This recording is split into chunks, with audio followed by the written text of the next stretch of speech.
नमस्कार। शिक्षण अभिरुचि के इस पार्ट में आप सभी का स्वागत है। देखिए, आज के इस प्रश्न पर जब डिस्कस करते हैं, शिक्षण की प्रकृति कैसी होनी चाहिए। देखिए, किसकी? शिक्षण। शिक्षण क्या है? कला है या फिर विज्ञान है, या कला विज्ञान दोनों है। तो शिक्षण की प्रवृत्ति कला भी है और इसी के साथ साथ इसमें हम क्या कहते हैं, विज्ञान भी है। तो ऐसा शिक्षण की प्रकृति। अब देखिए, बालक के अधिगम के लिए, अधिगम से समझना है। अधिगम से क्या तात्पर्य है? अधिगम का मतलब होता है सीखना, या फिर इसको कहते हैं लर्निंग कहते हैं ना। तो अधिगम के लिए सर्वाधिक योगदान देती है देखकर सीखना, याद करके सीखना, सुनकर सीखना या करके सीखना। अधिगम में सबसे ज्यादा बल इसी बात पर दिया गया है कि लर्निंग बाय डूइंग, करके सीखना। अब अगर लर्निंग बाय डूइंग करके सीखना होता है, वो सीखना हमेशा कैसा होता है? स्थायी होता है। ये स्थायी सीखना है। सभी स्तर के लिए एक अध्यापक की महत्वपूर्ण योग्यता है सामाजिक संवेदनशीलता, विषय का ज्ञान, प्रभावी नेतृत्व, विधियों का ज्ञान। शिक्षक के लिए सबसे इंपॉर्टेंट बात यही है, या तो प्रश्न आएगा विषय का ज्ञान और या आएगा प्रभावी शिक्षण। शिक्षक में ये गुण होना बहुत जरूरी है और शिक्षक के इसी गुण की छात्र सबसे ज्यादा क्या करते हैं? प्रशंसा करते हैं। ये शिक्षक में गुण होना जरूरी।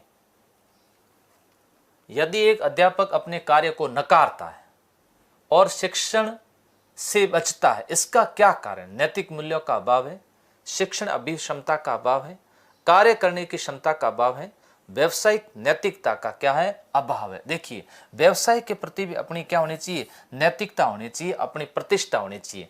दूसरा होता है कार्य करने में भी क्या होनी चाहिए? क्षमता होनी चाहिए, शिक्षण अभिक्षमता भी होनी चाहिए, मूल्य, ये सारी बातें। लेकिन अपने कार्य क्या है? कक्षा में जाकर के शिक्षण करवाना। अब यही कार्य हम नहीं कर रहे हैं तो अपना जो खुद का जो व्यवसाय है उसकी नैतिकता का क्या है? अपने प्रति अभाव है। एक अध्यापक में नेतृत्व क्षमता होनी चाहिए, कक्षा की समस्याओं के समाधान हेतु, विद्यार्थियों के नियंत्रण हेतु, योजना क्रियान्वयन हेतु, या शिक्षण को क्या देने के लिए? गति देने के लिए होनी चाहिए। नेतृत्व, शिक्षक को नेता नहीं बनना है, शिक्षक का अंदर नेतृत्व का गुण इसलिए होना चाहिए ताकि वो अपने शिक्षण को क्या दे सके? गति दे सके। एक नेता में निम्नलिखित में से कौन सा मुख्य गुण होना चाहिए? बुद्धि की श्रेष्ठता, लचीलापन, आत्मविश्वास और साहस, इच्छा शक्ति और निर्णय योग्यता। विल पावर उसका बहुत बड़ा होना चाहिए। इच्छा शक्ति भी होनी चाहिए, निर्णय लेने की योग्यता भी होनी चाहिए। ये निर्णय लेने की, जब निर्णय लेने की कैपेसिटी जिस नेता के अंदर नहीं है तो उसके अंदर अच्छे नेतृत्व का गुण भी नहीं हो सकता। एक अच्छे नेता में निम्नलिखित मुख्य योग्यता होगी: दल का गठन और उद्देश्यों की प्राप्ति करना, व्यक्तियों का सहयोग, दूसरों को अभिप्रेरित करना, कार्य के लिए आदेश देना। देखिए, यहां पर हम आदेश की बात करें, यह नेता की बड़ी विशेषता नहीं है। दल का गठन और उद्देश्यों की क्या करना? प्राप्ति, व्यक्तियों का सहयोग, दूसरों को अभिप्रेरित करना। तो यहां पर अच्छे नेता में मुख्य योग्यता जो होती है वो क्या होती है? वे दूसरों को क्या करते हैं? अभिप्रेरित करते हैं, अपने प्रति, अपने संगठन के प्रति, अपने दल के प्रति और अपनी विशेषताओं के प्रति भी उनको क्या करते हैं? अभिप्रेरित करते हैं। एक नेता का महत्वपूर्ण कार्य की पहल करना, व्यक्ति के कार्य का मूल्यांकन करना, निर्देश देना, संगठन को एक करना और क्या करना है? निर्णय करना। ये नेता का कैसा कार्य? महत्वपूर्ण कार्य माना जाता है। संप्रेषण का अर्थ क्या होता है? संप्रेषण का मतलब होता है बातचीत। आपस में क्या होनी चाहिए? बातचीत। तो परंपरा, विचार, भावनाओं की क्या करना है? आपस के अंदर साझेदारी करना है। ये ए है और ये बी है, इन दोनों के बीच में आपस में संप्रेषण है ना। आपस में क्या कर रहे हैं? अपनी परंपरा, विचार और भावनाओं की आपस में क्या कर रहे हैं? साझेदारी कर रहे हैं। संप्रेषण होना चाहिए। संप्रेषण कैसा होना चाहिए? संप्रेषण देखिए द्विमार्गी होना चाहिए। जब तक वो द्विमार्गी नहीं है तब तक वो संप्रेषण नहीं है। द्विमार्गी का मतलब ए और बी, ये बात अपनी बात इनको कहेंगे, ये इनको कहेंगे, ये एक मार्गी, ये एक मार्गी, एक एक मिलके कैसा मार्गी हो जाता है, द्वि मार्गी होने पर ही संप्रेषण है। अभी जैसे मैं आपको पढ़ा रहा हूं, ये एक मार्गी है क्योंकि आपकी बात को सुन नहीं पा रहा हूं, लेकिन जैसे क्लास के अंदर आप सामने होते तो संप्रेषण कैसा हो जाता, द्वि मार्गी हो जाता। भावी संप्रेषण की मुख्य विशेषता क्या है? यह द्विमार्गी प्रक्रिया है, यह संवेदी सक्रियता पर निर्भर करता है, यह बोलने का कौशल है, यह विकास का एक साधन है। तो यह कैसी है? द्विमार्गी प्रक्रिया। इसका उत्तर आपको यही देना। संप्रेषण का मुख्य सिद्धांत क्या है? संप्रेषण का मुख्य सिद्धांत है, इसमें स्पष्टता का होना बहुत जरूरी है। जैसे अभी मैं बोल रहा हूं, अगर मैं स्पष्ट तरीके से कोई बात नहीं बोलूं तो आपको समझ में नहीं आएगी। जब तक संप्रेषण में हमारी कही गई बात, संप्रेषण में क्या कहा जाता है कि एक व्यक्ति द्वारा अपनी जो बात कही जाती है, जिस रूप में कही जाती है, उसी रूप में अगर सामने वाले को समझ में आए तो ही संप्रेषण है, अन्यथा संप्रेषण बाधित हो रहा है। एक अध्यापक की सर्वाधिक अनिवार्य व्यावसायिक योग्यता है उन्नत दृष्टिकोण, एक तंत्रीय दृष्टिकोण, अपने व्यवसाय के प्रति प्रेम या व्यवसायिक प्रशिक्षण। तो अपने व्यवसाय के प्रति क्या होना चाहिए? प्रेम होना चाहिए कि मैं क्या बना हूं, शिक्षक जो बना हुआ हूं, शिक्षक के क्या दायित्व कर्तव्य है, उसके प्रति उसमें क्या होना चाहिए? प्रेम भाव होना चाहिए। एक अध्यापक की मुख्य शैक्षिक योग्यता कौन सी है? शिक्षण शास्त्र का ज्ञाता, विषय पर अधिकारिता। कैसा होना चाहिए? विषय का अधिकारिता होना बहुत जरूरी है, विषय पर उसका ज्ञान होना जरूरी है शिक्षण के लिए।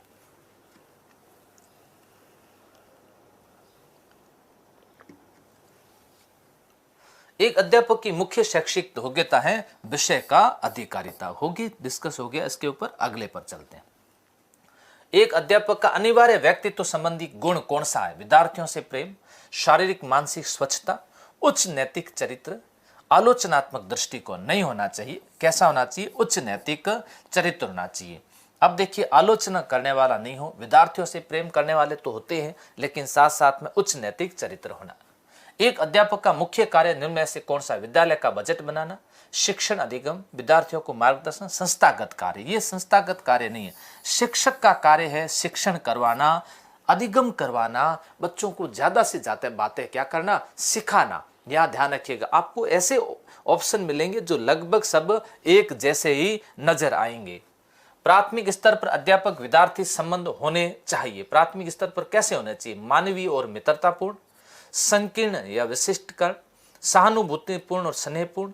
अधिगमकर्ता को समझने में अध्यापक को रुचि लेनी चाहिए। अब देखो यहाँ पर प्राथमिक स्तर क्या? प्राथमिक अध्यापक विद्यार्थी, क्योंकि छोटे छोटे बच्चे आते हैं उसमें। मानवीय मित्रतापूर्ण होने चाहिए, संकीर्ण विशिष्टीकरण होना चाहिए, सहानुभूतिपूर्ण स्नेहपूर्ण होने चाहिए, अधिगमकर्ता को समझने में अध्यापक की रुचि होनी चाहिए। देखो, इसमें अधिगमकर्ता को समझने की रुचि होगी। जब तक वो समझेंगे नहीं तब तो ना तो सहानुभूतिपूर्ण होंगे और ना ही स्नेहपूर्ण होंगे। तो यहाँ पर समझना जरूरी है। मूल्यांकन शब्द एक प्रक्रिया को दर्शाता है। किस प्रक्रिया को दर्शाता है? विद्यार्थियों की प्रगति को क्या करता है? व्यवस्थित करता है। मूल्यांकन का मतलब जांचना नहीं है, मूल्यांकन का मतलब होता है निर्णय देना होता है। ये भी ध्यान से समझ लेना। जांचने का मतलब क्या होता है? मापन होता है। देखिए, एक बच्चे को 100 में से कितने नंबर आए? 60 नंबर आए। ये क्या है? ये है मापन। अब वो फर्स्ट ग्रेड है, प्रथम ग्रेड में आया है, ये क्या है? मूल्यांकन। मूल्यांकन अच्छे बुरे की बात करता है, मापन सिर्फ मापता है, मेजरमेंट करता है।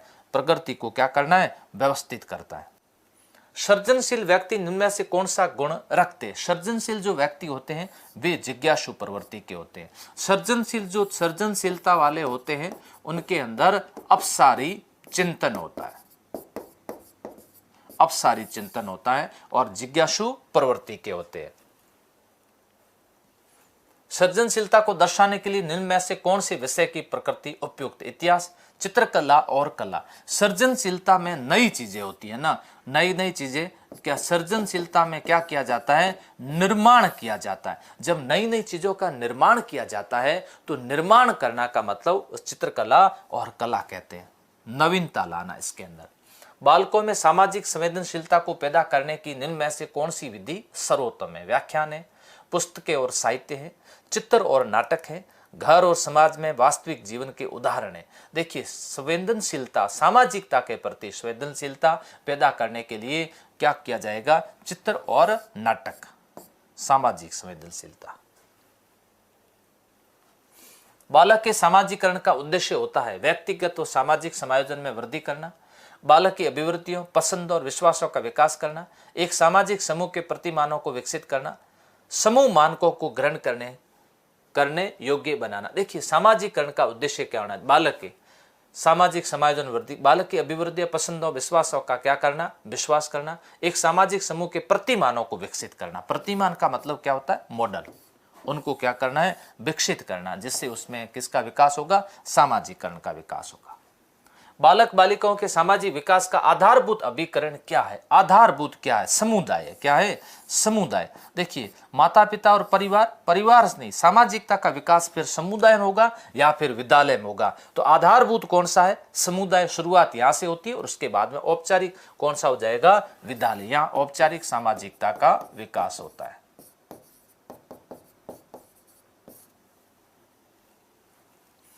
यदि बालक का सामाजिकरण ना हो तो वो कैसा होगा? देखिए, यहां असामाजिक होगा या कुसामाजिक होगा। दो शब्दों पर विशेष रूप से ध्यान देना। अरस्तु ने कहा था, किसने? ये कोटेशन भी याद रख सकते हो आप। अरस्तु ने कहा था, यदि कोई व्यक्ति सामाजिक नहीं है, या तो वो पशु है या फिर वो क्या है? भगवान समझता है अपने आप को। अगर वो समाज को अवहेलना करता है तो वो कैसा है? कुसमायोजिक। अ से ज्यादा भी उत्तर आपको देना है। कैसा है? कुसमायोजिक या सामाजिक कह सकते हैं। बालक के विकास में योगदान होता है अच्छे विद्यालयों का, पाठ्य पुस्तकों का, धनवान माता पिता का, योग्य एवं समर्पित शिक्षकों का होता है। किसका होता है? योग्य और जो समर्पित शिक्षक होते हैं वे समर्पित रूप से पढ़ाते हैं और समर्पित रूप से टीचिंग करवाते हैं, जिसका बहुत ज्यादा क्या है? योगदान होता है।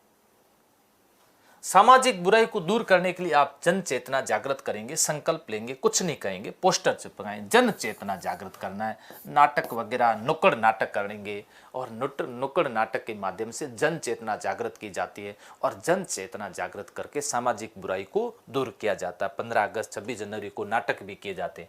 वाणी और भाषा का विकास ना होना, ये तो सीधा सीधा उसका उत्तर है। और इसका उत्तर है क्या? जन्म से कैसा होना? बहरापन होना। जन्म से बहरापन होना। आप अध्यापन व्यवसाय की प्रगति के लिए सर्वोच्च महत्व किसे देते हैं? उच्च कोटि का कक्षीय शिक्षण कार्य, अधिकाधिक ट्यूशन कार्य, उत्तम पुस्तकों का लेखन, शिक्षण कार्य में पलायन करना। पलायन का मतलब क्या होता है? भाग जाना। पलायन, शिक्षण कार्य से पलायन करना है ना, शिक्षण कार्य से पलायन करना, ये तो होता नहीं है। अब आप अध्यापन व्यवसाय की प्रगति के लिए सर्वोच्च महत्व प्रदान। अपना व्यवसाय क्या है? अपना अध्यापन व्यवसाय है हमारा शिक्षण करवाना। सर्वोच्च महत्व।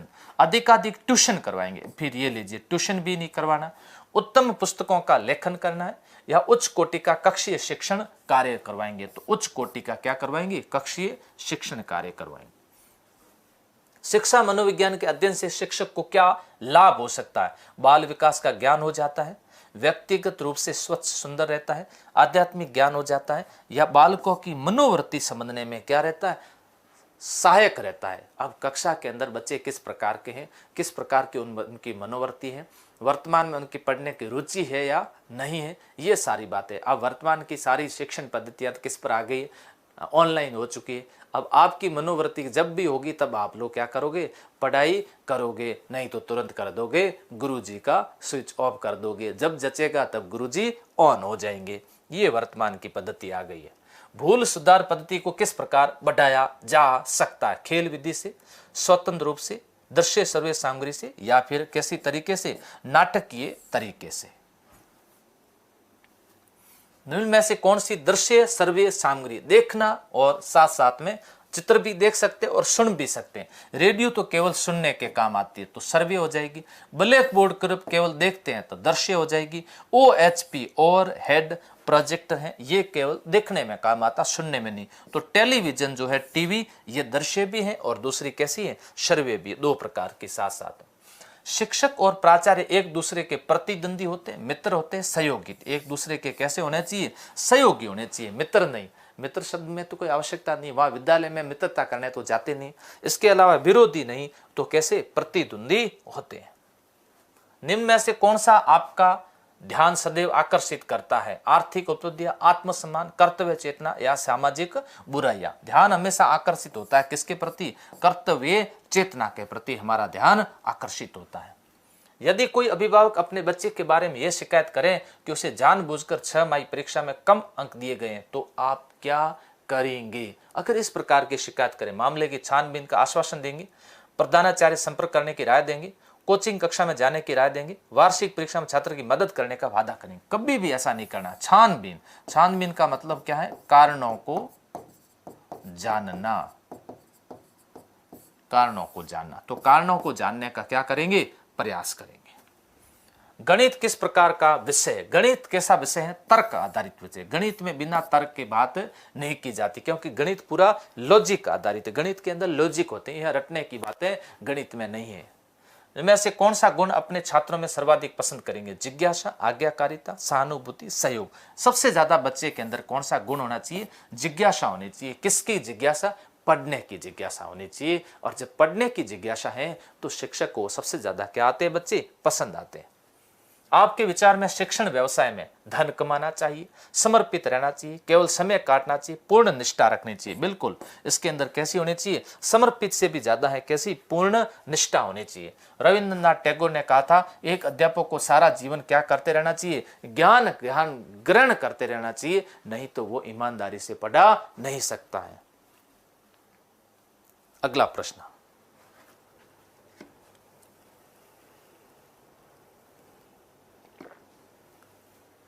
राष्ट्र के विकास में बड़ी बाधा क्या है? निरक्षरता है ना।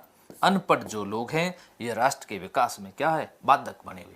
यदि आपकी कक्षा में बच्चा ध्यान नहीं दे रहा, आप क्या करेंगे? ध्यान आकर्षित करने के लिए प्रश्न पूछेंगे। प्रश्न पूछते तुरंत ध्यान दे देगा, और जब तक प्रश्न नहीं पूछेंगे तब तो ध्यान नहीं देंगे। नहीं तो दूसरे वाले होंगे वो भी ध्यान देंगे कि अब की बार प्रश्न मेरे को पूछ लेंगे।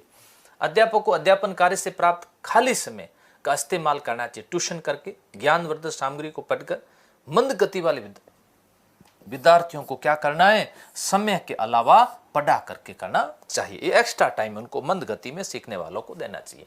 समाचार पत्र में आप किस प्रकार की सामग्री पढ़ना पसंद करेंगे? मनोरंजन, राजनीतिक, विज्ञापन, नई खोज, नई पद्धतियों संबंधी सामग्री पढ़ने में ज्यादा रुचि लेंगे। उत्तम नेता के गुण के विकास के लिए सबसे प्रमुख माध्यम है राजनीतिक मंच, स्कूल, घर या फिर फिल्म हॉल। गुणों के विकास करना। अब गुणों के विकास के लिए सबसे ज्यादा उचित माध्यम कौन सा? विद्यालय होता है। विद्यालय से ही तो इनके गुणों का विकास होता है।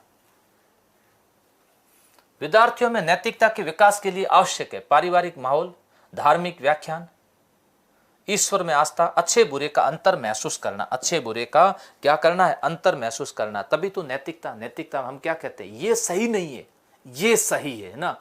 तो नैतिकता वही मानते हैं जो बच्चा सही करे, उसे हम नैतिकता मानते हैं। यदि आपके विद्यालय में भिन्न भिन्न जाति वाले शिक्षक है तो आपका उनके प्रति व्यवहार कैसा होगा? भेदभाव नहीं रखेंगे, विषय संबंध नहीं रखेंगे, केवल अपने विषय वाले शिक्षक संपर्क रखेंगे, केवल अपने कार्य से मतलब रखेंगे, कोई भेदभाव नहीं रखेंगे।